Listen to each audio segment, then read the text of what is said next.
Hello, Charlotte. Hello, Welcome to the Valentine. podcast. I'm so Thank you happy to so have you much. here. Yeah, thank you so much for having me. It's a pleasure. I am so pumped about our conversation. I feel like we have a lot of things in common. So maybe to start this conversation, can you introduce yourself in the way that you want? Yes, of course. So my name is Charlotte Gomes, for those who don't know me yet. And so I'm the founder of Collective Root PR. And I'll say that, yeah, I've always been super passionate about the invisible thread that connects us. And my journey started in the music industry, actually. So when I was 18, I started booking shows, over 60 shows in Europe. So I was reaching out to international artists to book gigs in France because I'm based in France. And that experience was really life changing because I really got to witness what live music does, like the moment of communion where people were gathering together and feeling change really.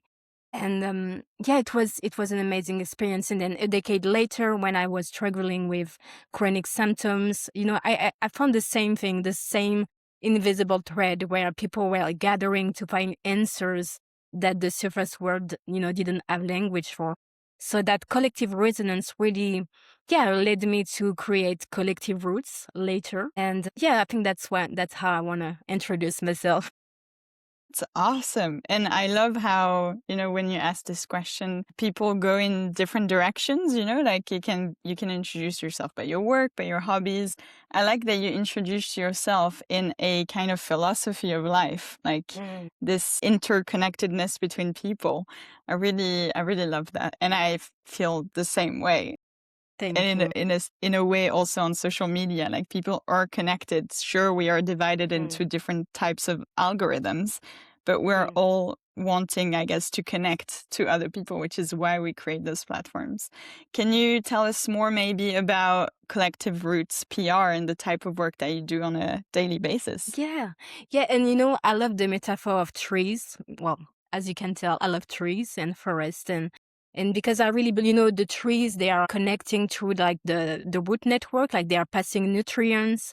And I really believe that with our stories, it's the same, like we're really connected beneath the surface. So yeah, definitely that's what keeps me going. So in terms of Collective Roots PR, so I would say that it's storytelling, design, and PR meets nervous system awareness and brain energetics. So Love I it. work with creatives, visionaries, and people doing meaningful work and that really want to feel seen and remembered in a way that feels authentic. And people also that, yeah, of course, that don't want to burn themselves out and that really want to start from within. And yeah, that's my hope with Collective Roots PR. And I have a journey that maybe I will tell you a bit more about later. That's 5 pillars that I get them through. But I think that's a short introduction to Collective Roots PR.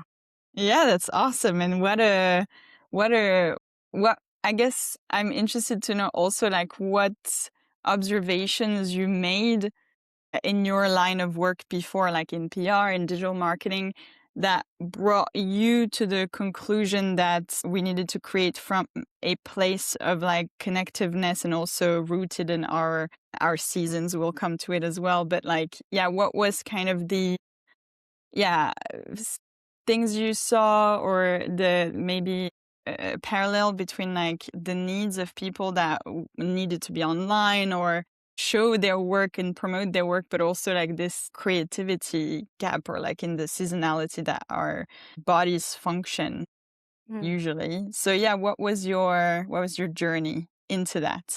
Yeah, well, I think that most people have noticed in my own experience that most people start at visibility. They start with KPIs, with goals, with the business plan. And I really want people to change this way of thinking and to start from within. So that's why I start with my first pillar is root. And I think it's so important to start from within, to start with nervous system awareness, because from a grounded nervous system, we can really create spaces that feel really, like peaceful, safe. And I think that, yeah, I mean, like in terms of creative season, I think that we're taught by society that we need to be in summer all year long, right? And I think that will lead us to burnout and that will lead us to feeling super overwhelmed. And I think there is another way, and there is this desire inside of me to shift this paradigm that actually, like we can listen from within. We can, we can pace ourselves and not be producing all the time. We can have different way of doing things that I think it's worth mentioning. Yeah, and I completely see it in my work as well. Like I throughout the month, even as like Mm. women, we can see 4 different seasons. And that's in a I guess a content creator's work or like a digital marketer's work. It's so noticeable in which season you're finding yourself in terms of, content formats or like the things we want to focus on. So yeah, I completely relate to that. And I think it's also from, if you take it from a macro level, like looking at a year of like content production, marketing calendar in general, Mm. and events that we want to organize, like we need to think about like when are we resting? When are we keeping our brains like a little bit more reflective instead of like creating constantly. So I really love that idea.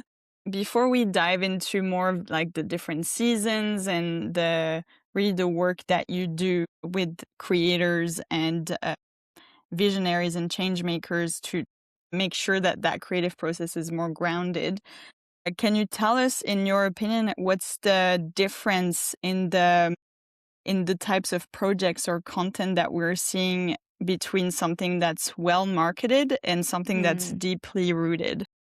Yeah. Well, I think something well marketed, sorry, is all about the visibility parts. So, like I said earlier, we focus on KPA numbers, which is an important part. It's definitely important for sure. But I think a project that is deeply rooted is a project that you sit down with, like you spend time in the body to really tune into the frequency of your project. You tune into what I call the felt sense of what it is like to really embody your story, your vision, your mission. And I think people can really feel the difference between work that comes from lived experience and work that is, that's selling for the sake of selling, right? And I think, unfortunately, nowadays there are lots of manipulative tactic in terms of marketing. Some business do that, and I think that's a shame, because I really believe that if we take the time to go within first, to root the project, to really feel into it, then the rest will follow. It's like the visibility part will be the ice on the cake. It will be like it will flow naturally, really. So that's my take, and I think that's why it's so important to take the time to go within first. How do you feel right now with the content that people are sharing and everything? How do you feel like maybe in coming from a context of like grounded nervous system or just grounded people, how do you feel the landscape is right now on social media? Yeah, I think that people are waking up to this new reality that we're disconnected from each other. And I really believe that with the rise of artificial intelligence and the rise of social media for the past decades, it's really been really interesting, because we've been so connected on the page but disconnected from each other. And isolation, it's been proved scientifically the impact that it has on the nervous system. It harms our mental health, our physical health as well. And I think it's so important now that we shift that paradigms, we created space where where our story becomes the medicine. But at the same time, I think that people I've understood that connection is like the pillar that is so important, that we need to connect, we need to share our stories at some extent, because I found sometime online that people are oversharing. And actually, if that's okay with you, I'd like to give you a bit of a practice that I've come up with in terms of oversharing, because I think sometimes when we overshare, our nervous system can get really dysregulated. So there is this fine balance between, okay, so I'm sharing that from that place of embodiments. And then there is this place of like, okay, this is actually too much and it's going to throw me into a state of freeze or shut down. So I have this creative practice that I like to do, where we take a piece of paper and then we draw 3 columns. And so the first column is personal. So personal is anything that you feel comfortable sharing. You know it's a stretch, so you can feel the discomfort in the body, but at the same time, you know that you know you're gonna be okay. You know, like it's a stretch out of your comfort zone, but that's okay. Public is everything that you actually really comfortable sharing. You're comfortable sharing it in audio formats, video formats, etc. And then the last column, which is sacred, is everything that is very vulnerable and that you've identified as something that will really get you dysregulated. And I think sometimes some people, they pick things from the sacred column, right? And it's too much for them. And then afterwards, they just skip. They don't pause for like weeks or even months because it's been too much for them. So I like to recommend this practice to my clients before they do their content calendar so that they have the 3 columns and they can know, like, okay, why do I feel comfortable sharing and what's too much for my nervous system and what feels vulnerable, but at the same time, that's okay. Like I can sit with that discomfort. I love that. I love this exercise. It's awesome. And I love the sacred element of it as well, because yes, we don't owe online audiences like all of ourselves all the time. It's not how you create necessarily like communities, and it's especially not how you are able to consistently show up to Yeah. share your message and your deeply rooted message. I love that. I think that's a great exercise. Thank you. What does this regulated message do you feel look like in that case? Maybe it's like the sacred category, or like the slightly going into the uncomfortable zone. And Mm. how would someone recognize it in their own work? You've mentioned that framework, and maybe you can, I don't know, explain it in like an example of yeah, what would feel, I guess, dysregulated from someone's perspective. Yeah, I think while sharing content online, I think if we come from a place of comparison, I think that's nowadays very popular. Like we're going to other account to check what they are doing online. We're chasing likes, we're chasing followers. And that can definitely dysregulate the nervous system because we have not taken the time to sit down with the body and to really marinate with our vision and with the felt sense of our own frequency. And like what I really like to do as well, because I don't know for you, but I find social media very draining at times, especially as a sensitive person. And I think it's so important online to set boundaries as well. So when you share a post online, there are questions you can ask like, okay, so why do I want to share this message? Does it align with my vision? And then at the same time, I have a short ritual that I like to do, which is to really protect my energy. So I'm really all about brain energetics as well. And I believe that as sensitive people, and I think the people I work with are sensitive people as well. Yeah, to really set a boundary. So let me share the practice with you. I'm going to give you so many practices today. So yeah, so I like to really start my routine before I go on Instagram, for example. I just love to set an intention. Okay, so why do I want instead of scrolling? Because sometimes you end up scrolling, then you dissociate. No, it's not good for the nervous system. So you really want to set an intention. So that the intention could be, okay, today I want to connect with people. So frequency is connection, curiosity, learning. That could be anything you want. And then you will give a texture and a color to that frequency. So let's say we're going for curiosity. That could be a blue color, for example. And then I imagine that I'm surrounded by a container, kind of like a bubble, like a container for that time where I will spend my time on social media. And then I imagine that blue light and that curiosity all around me. But I'm in a container, so I feel held. And so I really, before going on social media, to be sure that I'm come from a place of regulation, I do that ritual. And I think that it prevents our energy to leak and to feel so drained afterwards, right? 100%. 100%. This energy thing is something I've started to implement over the last year. Like, what's the intention behind like connecting online, and not just like scrolling through your Instagram feed. Because yes, it can be so overwhelming. Even as someone that works in social media, people are Oh, often yes. surprised like how Definitely. little I actually spend like scrolling and, because I just feel overwhelmed by it, if I'm being completely honest. And it does not even inspire me for my work. It just like, Mm. as you say, drains. It's like an habit we've taken sometimes. Yes, exactly. Mm. Exactly. And it kind of reduces your creativity in a sense because you're getting inspired by so many different accounts, so many different target audiences that you completely forget what's the aim of what you're trying to share. And so it reduces just that innate ability of the brain to create like content options or just like something that was inspired by nature or by people that was a real life experience. So you don't realize anymore that things just come from this digital space and from Yeah. people that live across from you, like across Mm. the world, that have completely different experiences.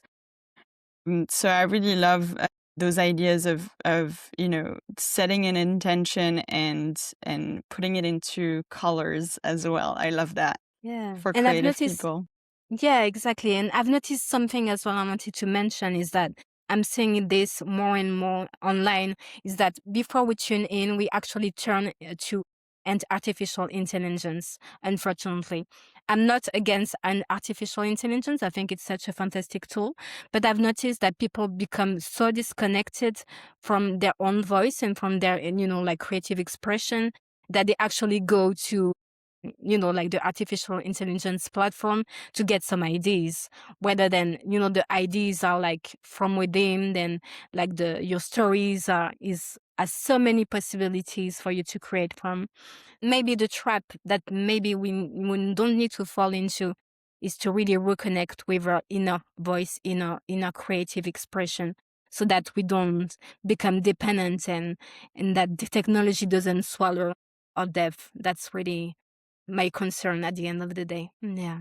Yeah, I think AI is almost like a filter that we put on us again. Like we had the visual filters on social media because we didn't want to be seen in our complete realness and imperfections. And I think also it's a kind of another tool that essentially tells us we don't trust ourselves fully to tell the message that we want to. Like we lean into, you know, tools like AI or any other like really productivity app out there because we fear to be seen. That's like the filter, but we also don't trust ourselves anymore. And Yeah. the third layer is like it becomes so convenient for people to just say to themselves, like, I'll just connect. And so, yeah, as you say, like we lose this alignment with the initial message, like our own human experience, which on social media is why we connect with other people. That's why we go on social media. It's like be to feel seen by content creators that are not at all in our lives, or just to be able to connect with friends that are not exactly next to us. It is to be within a human experience. But I think that's my belief that like we'll have phases with AI and it will Yeah. not be Find the balance. yeah, we'll find our balance. Mm. Yeah. That's my hope too. You've talked about nature, you've talked about trees and your connection to them and our interconnectivity that also, is a scheme that we see in nature between trees, between everything really in biodiversity. What has nature taught you about creativity? Yeah, I think nature is amazing. I just love walking in nature, spending time in nature. It's so good for the nervous system as well. And I think energy moves in cycle. And like I said earlier, most static tactics assume that it's summer all years. Well, when we see trees, we know that they return to the roots, they shed their leaves, then they bloom. There is the old cycle. And I think that's such an important teaching that we can learn from trees, that we need to work with the flow, not against it, right? So that's why I really love as the first part of my journey, of my framework, I really love for people to assess the creative season that they are in, so that they know what kind of energy they are working and creating with. So if you want, I can describe a bit, give you a bit of a breakdown. Yes, please. Yeah, so there are four seasons, so just like nature, drawn from nature. Winter is all about the rest. Think about the hibernating. Well, it can feel sometimes as feeling stuck, or like you don't have any inspiration, but that's actually such an important, if not the most important part, and the most important season. So winter feels like, yeah, it feels a bit like a brain fog sometimes, tiredness. They really need the deep need for rest, which is totally fine and something we need to celebrate. Definitely. Spring is more about, like it's planting seeds. It's the impulse to start again. There is maybe times to brainstorm some new ideas. In terms of strategy, I recommend people to maybe do some copywriting, because I really associate the spring energy to writing. So that could be writing, that could be starting to, yeah, to write down some ideas on paper. Summer is all about expansion. So we really feel that expansion in the body. So it's related to visibility. Um, yeah, I like to relate it to the heart chakra as well. Like we come, there is this alignment in the heart where we know where we're going and we're going to connect with people. So in terms of strategy, I usually recommend for summer people to create online experiences, even events in real life, doing PR, so on podcasts, being, like interviewed in publications. So that's such a great thing to do in summer. And then there is autumn, of course. So autumn is all about letting go. So there is this energy that's, yeah, you want to make space, you want to clean everything. So for people who are familiar with astrology, it's kind of like the Virgo season where you really want to clean your desk, to tidy your things, to really have the space so that things can integrate and things can grow in a different way. Yeah, so that's my description of the 4 seasons. I love it. And do you see like a correlation between at a macro level, like the creative seasons and the actual seasons of life? Yeah. Yeah, definitely, definitely. While winter is all about, the cold and sleeping, resting, summer, the, visibility and the sun, and definitely related. And I created my framework. So the collective roots journey, I created it based on actually the season. So there are 5 pillars. So one extra pillars, but it's all related to the seasons. And so I'm going to guide you through my framework so that gives you a bit of more of an idea of how Yeah. I guide people in creatives, Yeah, I if would that's love okay that. with you. And you'll have to tell us too, maybe before you do the 5 pillars, what Hmm. season are you finding yourself in right now? Yeah, Yourself amazing. personally. Yeah, I would say that I'm definitely in summer because I'm doing that podcast right now. So there is, yeah, I will say that my energy shift and everyone's energy shifts very quickly. So I will say that a couple of months ago, I was maybe in autumn, I was updating my offerings. I was, I was in that energy of creating spaces to, to have new offerings ready. And then now, so it's not in the order of seasons, right? Like I could be in autumn and then I'm in summer right now.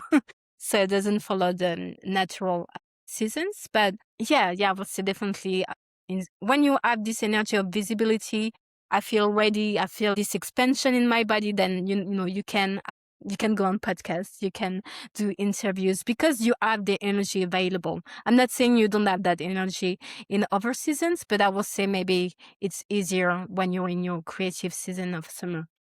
Okay. Yeah. Awesome. Good to know that What about you? you're aligned in your season. Yeah. That's a great question. We're definitely in huge production mode right now at Green Social, so I have to say it's like summer, but in like, you know, it will need to end at some point because we're starting to all feel our systems Mm. a bit dysregulated with the Oh, amount that we yes. are pushing out.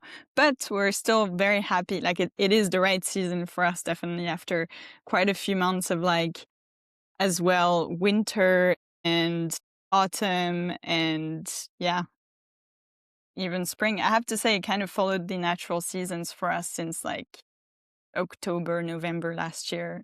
Kind of Yeah, went in that same flow. So yeah, that's amazing. very That's so happy to good because be you can coordinated. assess, yeah, you can assess where you are. And then afterwards, you can actually do the plan and the strategy based on your energy level. And I think that's brilliant. It's such a great foundations. And that's why, that's why my framework starts with roots. So it's the first pillar related to winter. So it's everything related to nervous system awareness, somatic work, brain energetics. So things I'm really passionate about, and there is in so each pillar has an offering in on my website. You can definitely take a look if you're interested. And so in winter and in the root pillar, I usually recommend people to really tune into their inner landscape. Okay, so where am I at? Like, what emotions come up? Like, what's the felt sense of what wants to emerge? So it's really the foundation. We're below the surface, so we're not thinking about like the post we want to share or the podcast we want to be on. Like, definitely not. So we really want to tune into the body and the felt sense of what do I want to create? What's my story? Can I marinate in that story long enough for the world to really to receive it. And then express is the second pillar, so related to spring, actually. So anything related to language, story, we find the right words to express what wants to emerge. So that could be also, like planting seeds for a new project or starting slowly. I would say that spring is really starting slowly into launching something. And then embody comes as the third pillar. Embody is all about, having a visual word for what you want to say, having, branded templates on social media that could be redoing your website, working with a graphic designer to really make sure that your visual presence is a felt experience. So I'm all about, as you can tell, I'm all about having a presence online that is really felt and remembered. So then comes embody. So embody is the third pillar related to autumn. So it's all about getting rid of what we don't want to be. So creating a felt experience in terms of visual. So we create branded templates. Maybe we hire a graphic designer to build a website that really looks like us. And then we get rid of what no longer feels like us. So there is this quality of embodiment and integration in the visual world, because a color palette is so much more than a color palette, right? It's a frequency we want to really embody so that our people can recognize us and find their way to us. And then we have connect and expand. So the last two pillars that are actually related to summer. So you could be in summer and then you can be in the connect pillar or in the expand pillar. Connect is all the experiences. It's all about creating digital experiences where your story is not consumed, where it's felt. So I have an offering there where we can actually create an immersive digital experiences so that your lived experience becomes the wisdom, becomes, the golden current that will heal the collective resonance and the collective roots. And then there is expand. So expand is all about, so still related to summer, it's all about the PR, like being maybe on podcasts, on publications, being interviews on blog. So so that's pretty much my framework. I believe it's really the natural way meaningful work wants to unfold. So we start from within, and then we go to expand. And I really believe that most people actually start at expand. I don't know what you think. Yes. So I realized that recently that like we've created this narrative on social media that it's like amazing to follow the entire journey of a project, which I also like to see. I like someone like building something from the ground up.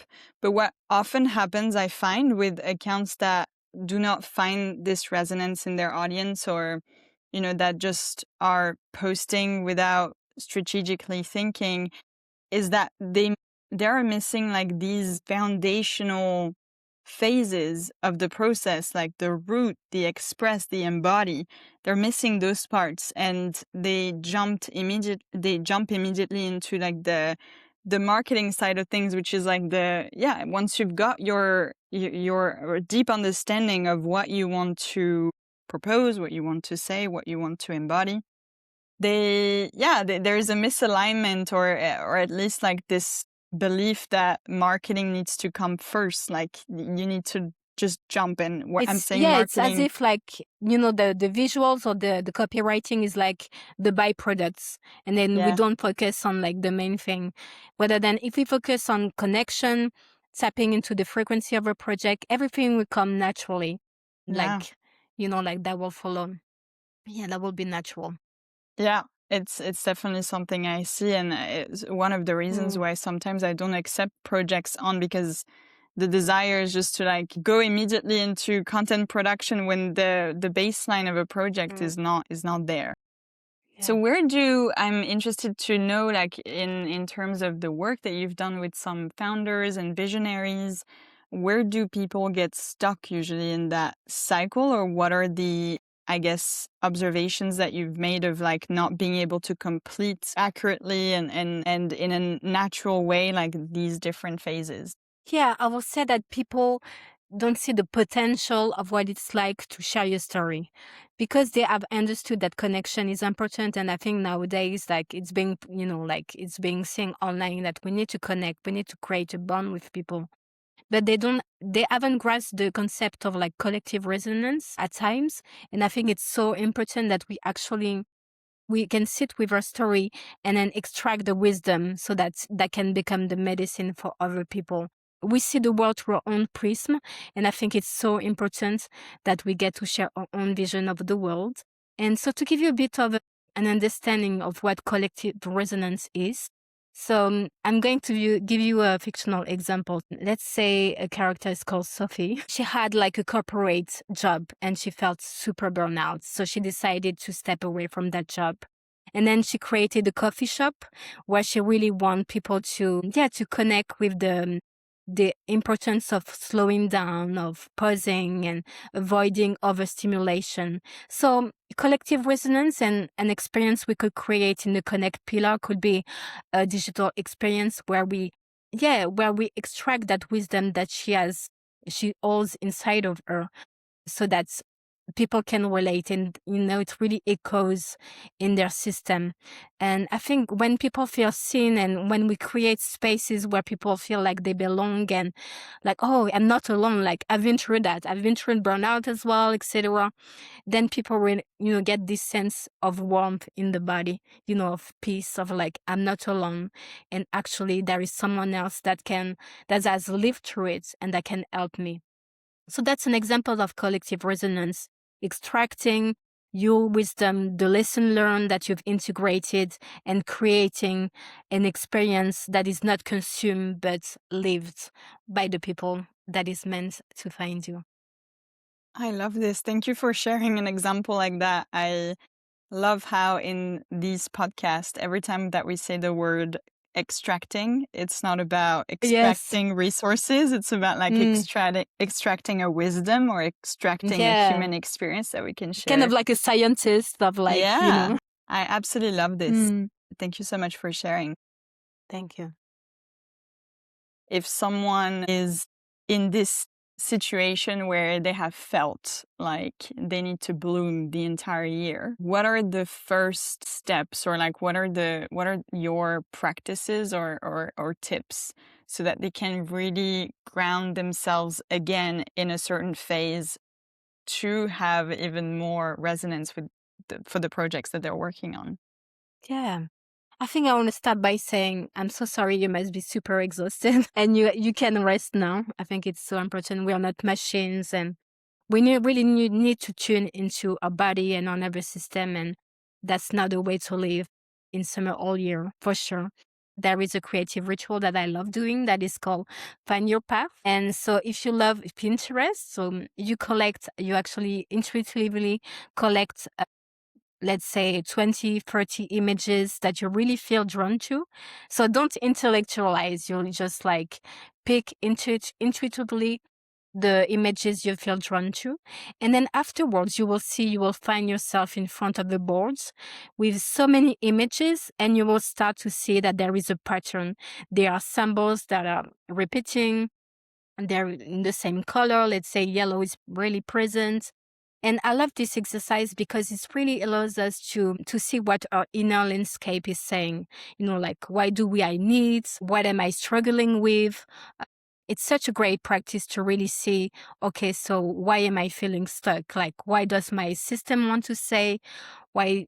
Yeah, it's like being in connection with our creativity via this creativity practice. And I love doing that in the rooted creation session that I have. In the root pillar, we actually go through that ritual together because there is so much material we have after a session because we've been able to tap into the creative expression and the blocks underneath.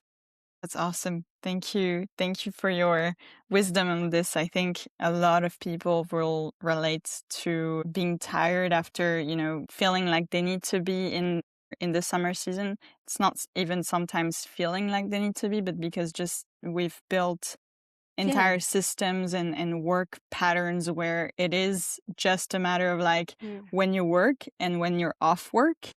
mm, And yeah, maybe we need to think about the way, especially I'm thinking for people that are, maybe I'm wrong in thinking that, but like from working on their laptop pretty much every day. But it could be also applied to anyone really that has a job and they yeah. need to like go to work and feel like they need to produce every day. That, yeah, they're probably going to be even more aligned and, just as you say so well on your online content or like your website, deeply rooted, so that Mm, even like what they're trying to work on is going to resonate even more with people. And at the end of the yeah. day, you don't need to, do even more work to connect with people. You Yeah. just need to feel it first and Yeah. and align with it. And I think creating a routine that really is aligned with your creative season as well. Because we go on Instagram and we're being told that consistency is the key, especially as social media manager, right? And at some extent, it's true, right? But we need to create a system and a routine that is sustainable for us and that takes into consideration our mental health and our physical health as well. So important. Really. Can you share any personal creativity rituals or like grounding rituals? Maybe there are two different things, but can you share anything that you've implemented in your life to make sure that happens?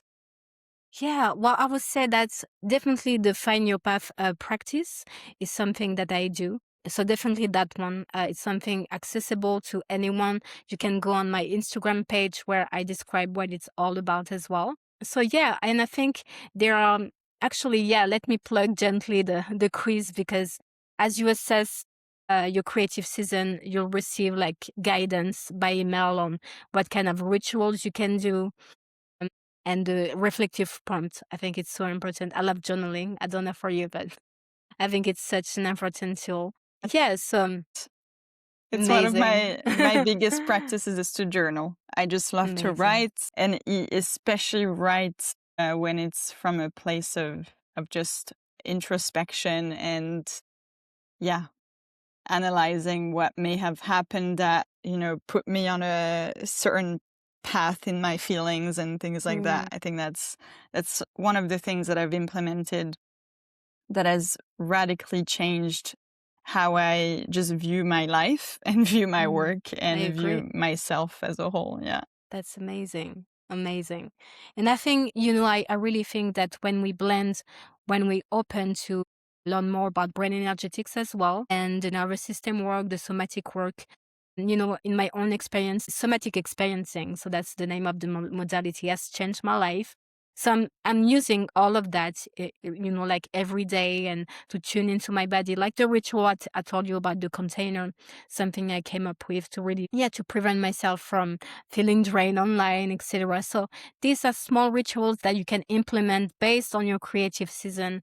And it's something we can actually do together. Yeah, if you feel called to work with me, for anyone Yeah. listening. Yeah, absolutely. Okay, we love to finish the podcast with the signature question of the podcast. And feel free to respond to it in any way you feel like. So it could be a simple, conceptual answer, or it could be even a sensory Mm. answer. It could be like bringing us into your, view, or into your touch, the sounds, into everything. What does the world you want to live in actually look like?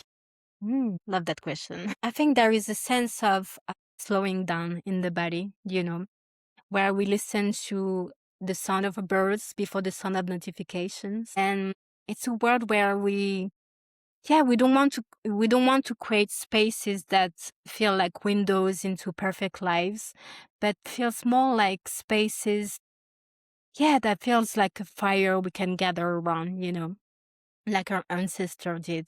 So I think it's there is a sense and a quality of slow it down. Like you're on a Sunday or you're on a Saturday and you can just slow down and you don't feel pressure to be productive. You listen to your body, you listen from within. Why do I need? Why do I want? Can I tune into what do I, to my inner landscape? And I think it's a world the what I'm rooting for is a world where we're woven back into nature, creativity, and into reconnecting with ourselves as well. And my tagline at Collective Roots is where our roots meet, our story come together as one. And I think it's a great way to see the world and to just remember ourselves we're all connected, and then we can use our online presence and our online spaces to create connection in a way that is yeah very similar to our primary need of connection. So it's so important to get in touch with our inner power and to reconnect with the world and with ourselves as well. I love it. I love it. It resonates with something that our previous podcast guest, Alex Shield, also mentioned, slowing down. Mm. And, it relates to a lot of things in life to slow down, which I absolutely love. And I think the world needs that energy right now. Yeah, definitely. Is there anything before we close this off that you would want to share that you haven't gotten the chance to say yet in this podcast? Mm. Yeah, I just thank you so much for listening. Really appreciate it. And thank you for inviting me, Valentine. And yeah, if you feel curious about my work, so you can go to collectiverootspr.com, and then you will see a page to take the free quiz. So that will give you a bit of an idea of where you are and what kind of energy is available to you. And like I said, like my framework is built upon the seasons. So if you feel called to work with me, there is an offering for each pillar. And yeah, please feel free to reach out if you have any questions. And it's been a pleasure to talk about connection and the importance of authentic marketing, because I really believe that there is another way and we can find it together. Thank you so much, Charlotte. I absolutely love every idea and every framework you shared so kindly in this podcast. Thank you for sharing Thank your you. wisdom and your journey as well. It was such a pleasure. And yeah, we'll connect again soon. Thank you. See you soon.